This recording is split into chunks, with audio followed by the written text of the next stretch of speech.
This is the condensing unit. It's on the north side of the structure, north side of the home. We can see that it's been replaced. We've done a line run. There was a leak in refrigerant piping that couldn't be identified, no doubt. Or maybe it was because there was a best practice, because this is the 410A. This is the 410A, but we've got a hole in the wall from the old refrigerant piping. And this is the data plate. And so this tells us that this unit is about 4 years old. It tells us this unit is a 4-ton unit. It uses the 410A.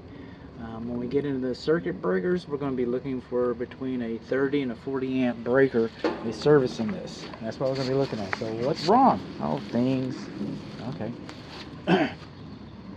A rain diverter should have been installed over the unit to keep water from cascading down on top of it.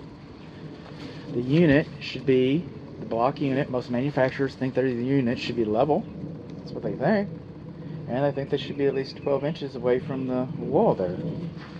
So this disconnect should be over to the side, within sight, but over to the side. It should not be behind the unit. You shouldn't have to reach over here and grab the disconnect like this. And here we can see that it's laced up nice and pretty. I'll be putting the dead front cover plate back on it. I will. Stay there. Now, when this unit was installed in 2017, this was a requirement.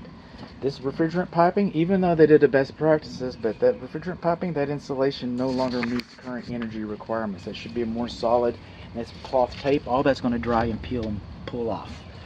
Also, the Schrader valves, look that up. Okay, the refrigerant service valve port caps should have been anti-theft caps. Okay. Oh, and this disconnect box, it should have been over to the side. It should be sealed. Did I say that already? It should be sealed on 3 sides. And what the coils look like? They're always dirty. They're always dirty, and they are. There we go. And we got some dirty coils. Always back here. Might not be so dirty if it was a little farther away.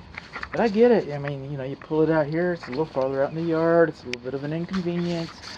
The manufacturer doesn't know what your house looks like. But they just don't.